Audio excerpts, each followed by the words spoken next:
Welcome to the Market Mystics podcast. I'm Joshua. I'm Kim. Let's dive in. Hello, everybody. Welcome to the Market Mystics. We have a super fun episode today. It's been a little while since we have had a guest, but we do have one today. Kim, do you want to give a little bit of an introduction before the guest speaks? I do. She's an OG guest. I think she might have been our very first guest that we ever had on this show. Very possible. I think so. Really? I'm pretty sure. That's fun. But this is Christine Smith, and she is someone I have known my entire life. She is my sister. And as you might guess, she's my older sister. I have not known her entire life, but she has known me my entire life. And she's someone who, honestly, we kind of encountered in like this engaging ascension, this different practice of being face to face with the Lord all the time and focusing on heavenly places. We kind of encountered that at the same time and have walked through a lot of that together. But she's someone who has been in ministry pretty much her entire adult life, and has helped so many people all over the world encounter God in a real way. So Christine, welcome back to the show. Thanks. I appreciate it. It's fun. I'm excited to be here again. It's so funny. I did not realize that I was that early on. Of course, I don't always have a tendency to hold on to memories of things for very long. And so I'm like, I know I was on one time. I don't know. I have no idea what it was even about. So yeah, but that's fun. Thanks for having me on. Christine, my favorite question to ask guests, and possibly we asked you this last time, I don't remember, but we didn't. Josh, you weren't even on that episode. I know. But she was on another time as well, so maybe we asked it. Oh, true. But you were on with the Mind Blown group. Yeah. I was? I don't remember. Yeah. Okay. Sorry. If somebody was talking about you behind your back, how would you want them to describe you? That's a great question. I already know. Super easy. I would hope that people would talk about me and say that I am the greatest lover of people and lover of God that they know. That's what I would love. Yeah. I mean, that's not very complicated, but it doesn't have to be complicated. That's what I would hope for. Yeah. Yeah. I love that. You are really good at that too. Christine, she also has this thing where she is hug a lot. It's true. And she does since high school. It has been. And you are a hugger extreme. You do love on people in a big way. I love hugs. I'm super physical touch love language person. And so I love loving on people in every way, but that's my favorite way. Yeah.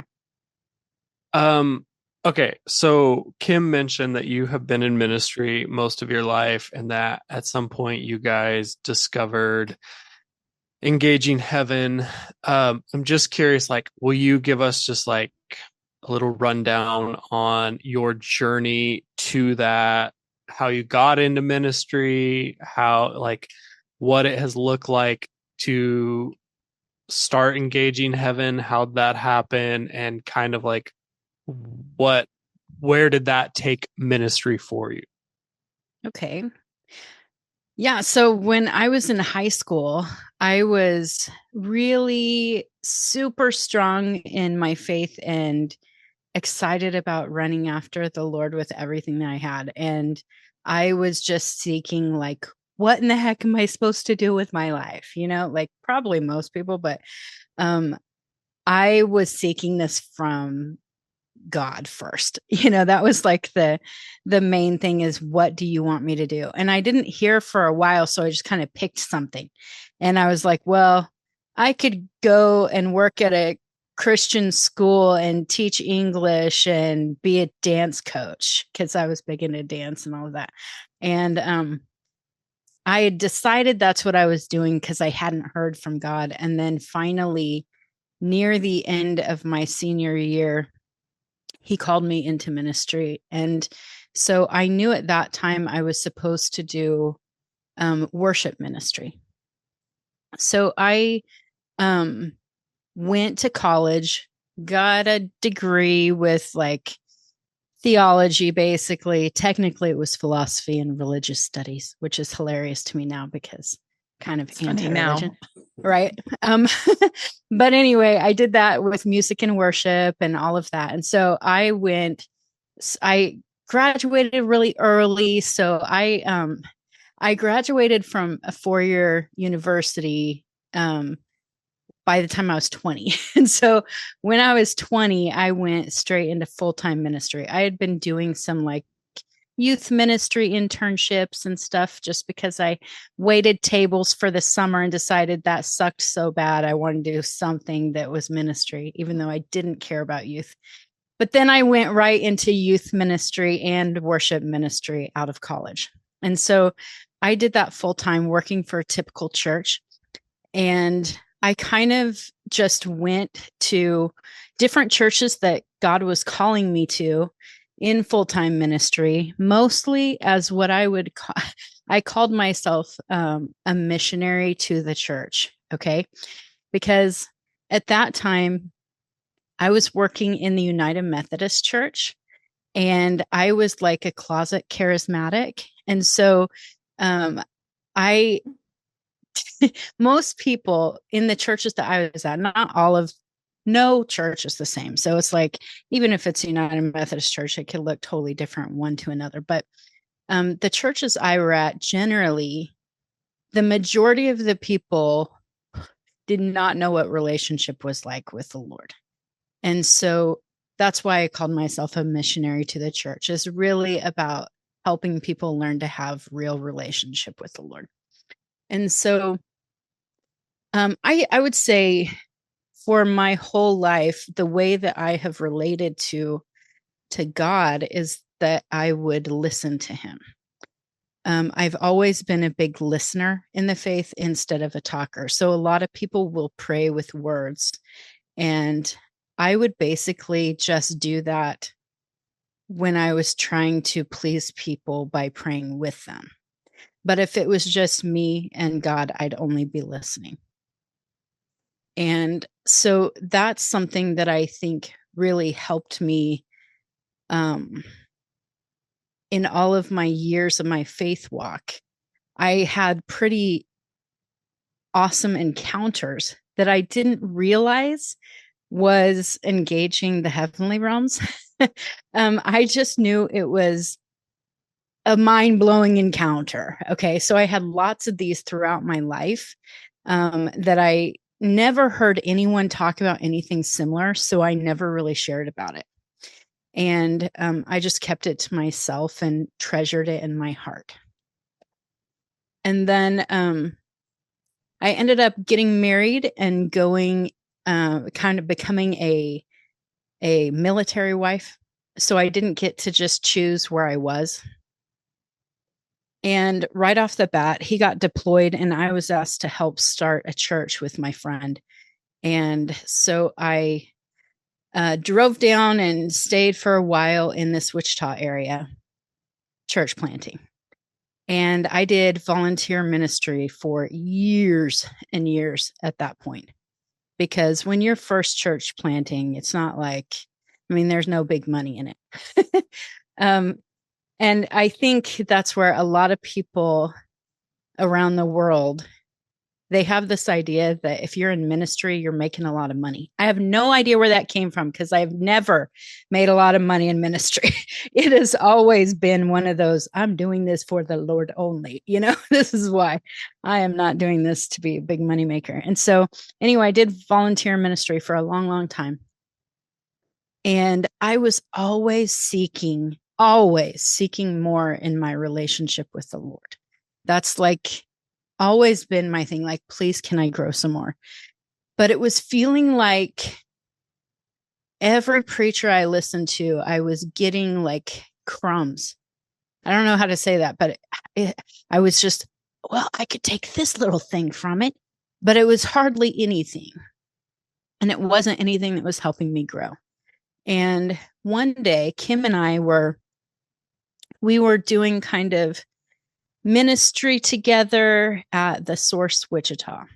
And we had just decided we were moving to this other building, and everything switched how the Lord was showing us that we were supposed to do ministry. And we became, instead of a church, we became a ministry to the church.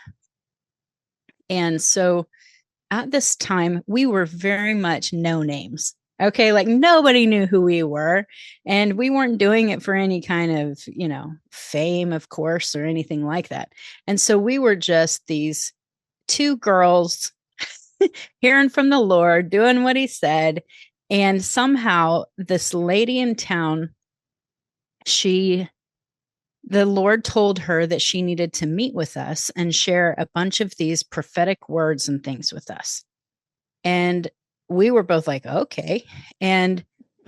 But we didn't know who she was really, except for a connection we had with her sister-in-law. And that was it. And when we met with her, I remember I had always been seeking for a mentor in my life. Like, it was something I always wanted, was this older woman mentor, and nobody would ever mentor me. Anyone I asked was like, no, I'm not mentoring you. And they weren't being rude, but everyone always like thought I was further than them in the faith, which was frustrating to me. And so anyway, I was always seeking for this mentor, and this lady started talking about these different things, a lot of what the Lord had spoken to us about. And we were like, oh my gosh, this is real stuff. But then she was also saying some things I didn't fully understand. And she was saying like courts of heaven, bench of three, all these different things. And I'm like, what even is that? And I remember saying, what is that? What do you mean by that? And she just said, oh, go look up Ian Clayton Courts of Heaven on YouTube and read this book and be at this conference. And so in my mind, she didn't know this, but I'm like, this lady is going to be my mentor. And, and I'm like, I'm going to do whatever she says. And so I wrote down these things, and I went home and I looked up, first thing I did was look up on YouTube, Ian Clayton Courts of Heaven, which you cannot find anymore. But I went and looked this up, and it was this conference that he did. And it was like a 3-day conference or something. So there were tons of long sessions. And I started listening, and I felt like, oh my gosh, for the first time, I'm getting meat. This is how I felt. It was like, whoa. And I remember thinking, this is like trying to drink from a fire hydrant. Like, this was so much to take in. And it was something I had longed for, is a bunch of stuff that I never heard. And a lot of it really resonated with me. And so on my own here, I'm like really seeking the Lord on everything in this like few days that I'm listening to this thing. And I started having crazy encounters with the Lord they were like Pentecost kind of encounters, huge life-changing things. And I was like, what am I doing? And so I call up that lady and I say, hey, I just listened to this. What do you think about this? What does this mean? She goes, oh, I've actually never listened to that myself. And I'm like, dang it. And here I am thinking she's going to be my mentor. And she never even listened to any of that. And so she ended up connecting me with somebody who had, and who she knew like functioned in all of the Engaging Heaven stuff. And so I started meeting with him and his wife, and I couldn't keep my mouth shut about this. So I'm like, Kim, you got to listen to this Ian Clayton Course of Heaven. Jason, you got to listen to anyone who was around me. I am like, you got to listen to this. And eventually, like a bunch of us started listening. And then we got together in the secret little group to talk about it. And do you remember this, Kim? Yes, it was fun. Those early days. I mean, fun. it was just like exploration. It was very childlike exploration. Just everything was new and everything was exciting. And we were all just earnestly seeking. Yes, it was so fun. And then we ended up going to this conference that lady said we need to be at. And so it was during the week, and it was Mike Parsons. And Mike Parsons had heard that he needed to come to Kansas. And I'm like, this guy from the UK heard from God, he needs to come here? Like, why Kansas, And so anyway, he came, and man, he started talking about stuff that I'm like, oh my gosh, I've seen that. Oh my goodness. Like a lot of these things that I'm going, I'm not crazy. That's what I was doing the whole time, was like, I'm not crazy. This is real. This is something other people have experienced. And so, but then there was new stuff also at the same time. And I was so excited. And I started just anything I could find on from these people I'm listening to, until the Lord, like very soon after this, the Lord said to me, stop listening to any of these people. Don't listen to any other teachers. And the Father said, I want Yeshua to be your rabbi. And I was like, I don't know how to do that. It was really, I mean, that it sounds silly to me now, but back then I was like, I only know how to listen to men, like to teachers. And so I quit, and I thought, how am I going to grow? And I just every moment of every day got so passionately excited to meet with Yeshua and say, hey, where do you want to take me today? What do you want to do with me now? And, at first when I started doing this, probably about 1 out of 10 times, I actually got something. And the rest of the time would be like, I'm hearing nothing, I'm seeing nothing, whatever it was. But I was so excited, I did not care. And I made that 10 times go really fast. And so I'd be like doing dishes. Hey, where do you want to take me? I'm on the toilet. Hey, where do you want to take me? I'm laying down. Where do you want to take me? This is what I was doing all the time. And I started growing really quickly. And very shortly after that, I would say, I don't know, maybe a few months or something. It was not very long. And the Lord told me that I needed to start mentoring people. And I argued with him and I said, who's going to want to be mentored by me? Like nobody would want to be mentored by me. And then the next week I had 7 people ask me to mentor them. And I was like, okay, I got you. And so I started this little mentoring group. And I'm thinking, I don't know what I'm doing. But I just shared what I was doing that week. Like it was that simple. And I was like, okay, this is what the Lord's been doing with me this week. Let's all engage the heavenlies together. That's basically all we did.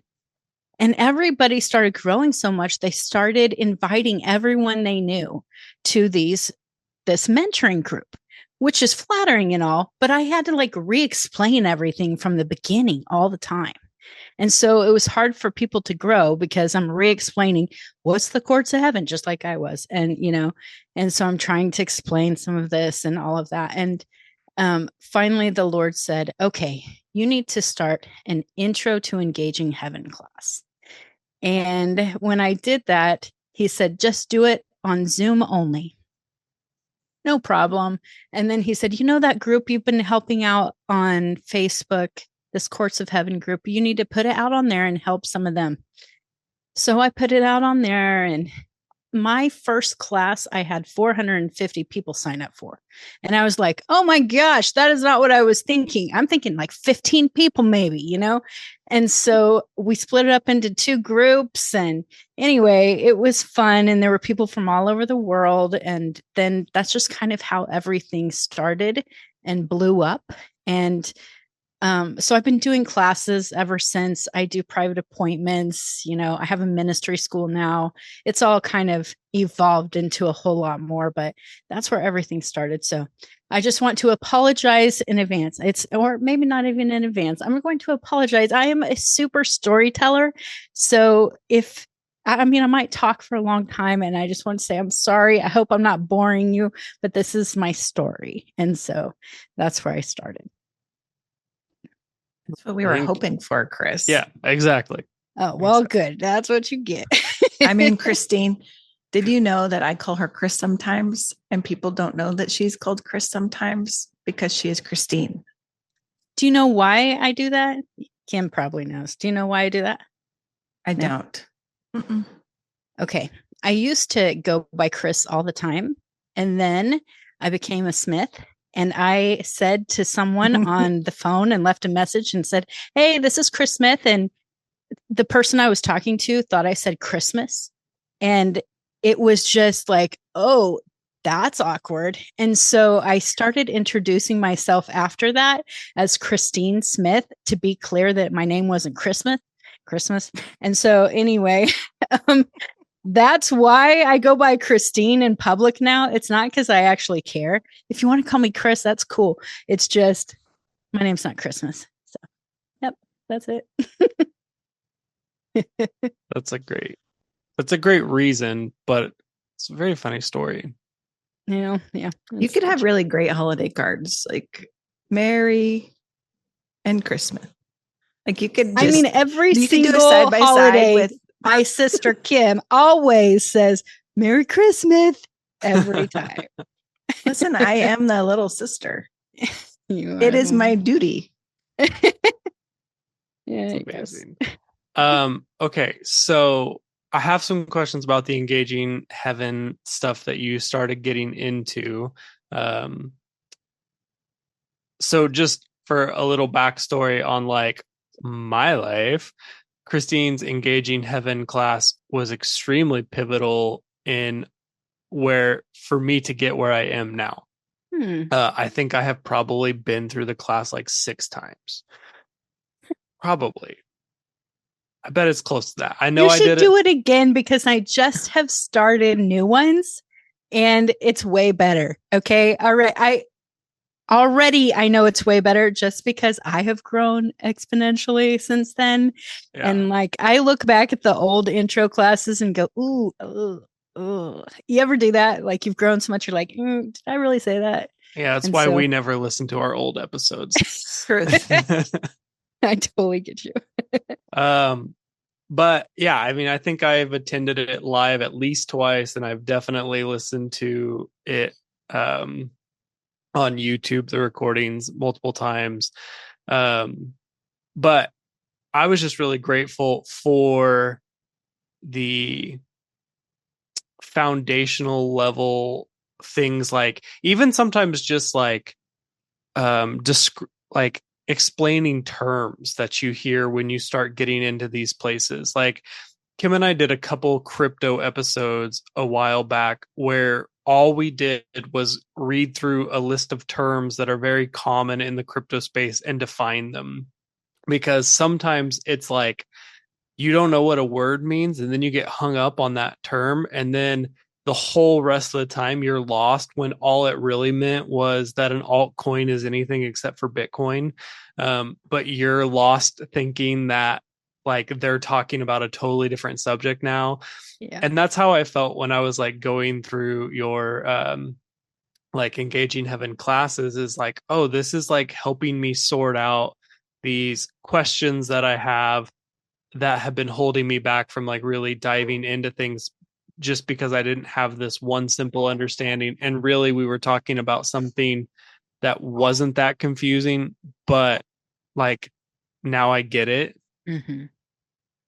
I think that's a huge part. It was for me, because it's strange. I think when you've been a part of this mystic stream for a while, you don't even realize it's like a whole different language than what I would call normal Christianity. And so you get into this mystic stuff, and now everything seems really normal. But when you talk to beginners, it's like people just throw out, oh, well, because I have this mandate, and they're like, what does that mean? And so just easy things that we think is no big deal. If you start at the beginning and say, it's not this complicated, even when you say, oh, we have to ascend, people have this weird idea of like their body has to leave and all of this stuff. I've had the strangest questions about this stuff that I think, well, that does make sense. That's very literal thinking, you know? And so if you can go, actually, it's just about focusing in, you know, it's so simple. Things like this, it helps people take it from a concept to real relationship. And that, I think, is the key. Like, that's what most of the church is missing, is taking the concept and applying it into real life. I think that's just probably where I feel like I'm gifted most, is helping people really enter in and not feel like it's something only for the super spiritual, you know? Does that make sense? Yeah, it does. And I think, I mean, it's essentially, it's demystifying this mystic movement, right? I mean, I think back to our early days with that group when we would engage all the time, and it was very childlike, and like we were just seeking all the time. And we started writing out a glossary of terms. Do you remember that? Yes, I do. And it was because there were so many new words that were kind of the only thing that would apply. You know, like, how else would you say this except this? So maybe if we're talking to other people, they need to know that this means that. And I think it's super helpful because, like what you said, was taking a concept and applying it into real relationship. And I think that truly is what the difference between what we would consider the mystic movement and typical Christianity. And it's not to say there isn't real relationship, but this is like going from writing letters to someone to meeting face to face, right, with someone. Like, if you can think of it that way. And it's so interesting because at times it feels so far away from like regular Christianity where we came from. And other times it feels like just around the corner, like it's so very close, you know? Yeah. But I think the service that you're doing, Chris, is so important because, again, we've seen hundreds, if not thousands of people really step into a face-to-face relationship with their creator, with their rabbi, Yeshua. And I mean, it is lives transformed and beyond, because who knows what they're then going on to do and who they're impacting with that as well. Yeah. That's awesome. Thanks. So you did the classes for a while, then you took a break for a while. Now you're starting them back up again. And at the time of this recording, they actually haven't started yet, right? They're like, at the time of this recording, they start this week, like they in start 2 this days. week. Yeah. So it'll already be going when it's released, but we will have links for you guys to sign up for the next class. Yeah. So I'll be doing this monthly. So this is something, it'll be 4 sessions. So you can sign up. It's free. So honestly, you can do it as many times as you want. But I do have some people who were back in the original intro classes who are going to be taking it again, who've already signed up. And so that's pretty fun. But I think for a while, the Lord told me to stop, and that it would be that I would start them back up again, and it would be a total revamp. Except for it was a lot longer than I anticipated. Like, I thought, oh, next month, not a couple years from now. And so anyway, for a while, I wasn't doing the intro classes at all, but I still am teaching from my ministry school, Cohen Gadol. And so that is something for a while I was only really teaching to those who were further along, I guess. I don't know if that's the right word, but those who were seeking to do ministry from heaven. And so that's who I was focusing on the most. And then the Lord just recently said, hey, you need to restart these intro classes. And so it's super exciting now to get them restarted. So if you do want to be a part of it, you can sign up to do September classes. That'll be the best way to get started. Yeah. You might see some other familiar faces in there. Yeah, Kim is going to be on. Potentially. And Christine, I just want to ask you a couple questions. You said teaching others how to do ministry from heaven or from the heavenlies. Mm-hmm. That in itself sounds like pretty existential, right? Like very out there. Just for a typical person listening, can you explain that just a little bit and what you mean? Sure. I hope I can make it simple, but I would say from the way that I learned to do ministry from the beginning was that you do things, you come up with things to do, create ideas, create programs, whatever it is, and you do it for God. And so we are creative beings, so we make this happen and we do it for God. Ministering from heaven is kind of the opposite concept. So it's like we are engaging in the heavenly realms to see what the Lord wants to manifest on the earth. So we're doing everything from there first and getting his ideas. So when we pray on earth as it is in heaven, the whole idea is that you figure out what his will is in heaven and then manifest it on the earth. And so it's a total different way of ministering to people, because I could say Kim's struggling. I go and I engage in the heavenly realms and I focus on Kim in my heart. And I go, okay, Yeshua, what do you and the Father want me to do? Like how do I partner with you over Kim? And then he would show me, oh, she needs peace right now, or she needs her head turned back to the Lord, or whatever. And whatever it is, it's like I will then release maybe a blanket of shalom over her or something in the heavenly realms over her spirit, right? Or maybe her body needs healing, and Yeshua shows me pour some of this living water over her head or something.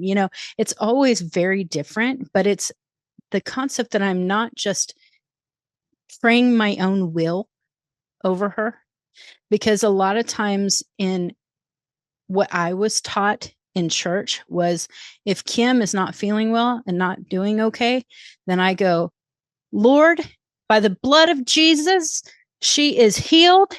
By his stripes, she's healed. We know that. So pour out your healing and heal her head, whatever. All right. But the Lord might be saying, actually, she doesn't need that right now. What she needs is peace, and that will heal her. You know what I mean? And so I have to focus on the heavenlies, in the heavenlies, on the Father, to see what exactly does she need and how do you want me to partner with that? So what I do is going to be different than what Josh does over her, even in the spirit, because we have different giftings. And so our gifts of the spirit are meant to be used in the spirit. And so I could preach. You can tell. But I think that's the difference, I guess, in ministering from heaven instead of just in the earth, This is the kind of stuff that is really important to know the difference, right? Yeah. Again, like if you go back to the concept of writing a letter versus having a face-to-face relationship, like even in healing, what if you're writing to your doctor and you're saying, hey, I have a headache, I need healing, versus going and saying, hey, can you take a look at this and look into the root cause, right? Like it's just very different. And so I'm really grateful that you kind of laid that out for us. And it is different. And oddly, it probably shouldn't be. I don't know that 2,000 years ago, it would have been all that different. Because I don't think this is new concept. Like right. It's super not ancient, at all. actually. And so it's just we're kind of coming back to it now. Yeah. Yeah. Well, I think for me, this has been such a huge shift in my whole walk that I can't help but help others have that same kind of walk. It's not going to look the same, but it's way more powerful. And the intimacy that you have with the Father and with Yeshua along the way is like infinitely better. I mean, it's the whole point, really. It's the whole point. It's not just about how can I help people or how can I have a cool unicorn experience. You know, it's really about, well, you know what I'm saying? It's about intimacy. And I think back to, okay, when I was young, we used to sing this song. Josh would know. I know. I'm not sure if Kim would, but I am a friend of God. Okay, right? You remember this? He calls me a friend. And so anyway, I remember thinking, would he actually call me friend? Because there are people that, like, there are people who have appointments with me who call me their best friend. And I know I'm their best friend, but they're not my best friend. Like, I love them, totally care about them, would do anything for them, but I wouldn't really call them my friend. When it's time and I'm struggling, I don't call them, you know? And so I think about that with my relationship with the Lord is, would he call me friend? I'm not sure. I know I would call him friend, but would he call me friend? And so my point now is intimacy with him so much that I go, what do you want to do? What's your favorite thing? And I really am interested in what he loves and what he wants. And it's not just about me.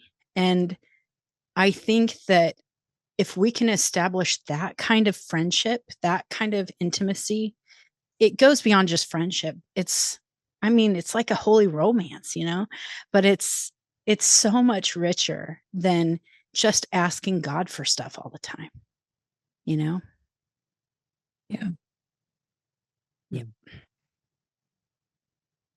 That's beautiful. And I think it's a great invitation that you're extending to people to hey, this is what I've experienced. Let me just give you the smallest taste of what I've experienced. Come let me show you what I've learned. So I hope a bunch of people that listen to this sign up for the class.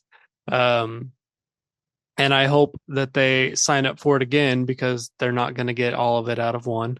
But I think that's amazing. We're going to keep this conversation going in our members only section on YouTube. So if you're interested to hear the second part of this, where we might jump into maybe some of the experiences that Christine has had in the heavens, or who knows where the conversation will go. But if you're interested in that, come become a member on YouTube and check out the next episode. Awesome. Christine, thank you. Thanks for being with us today. We just really honor you and what you carry and the ministry that you're doing in the world to really help people be super united and have that personal relationship with the Lord, to learn who they are. It is no small thing. And I just want to honor you for doing that and just being who you are. Thank you. I appreciate it. I'm trying very hard not to cry over my sister saying this to me. Thank you. Appreciate it, guys. All right. We'll see you next time. Thanks for tuning in to the Market Mystics. If you are hungry for more, don't miss out on our exclusive bonus content available only to YouTube members. Demystify the world of cryptocurrency in the cryptosphere and explore everything from outrageous conspiracies to curious current events and out there spiritual musings. Nothing is off limits in Let's Get Weird. Become a channel member on YouTube to unlock these extra episodes. See you in the bonus episodes.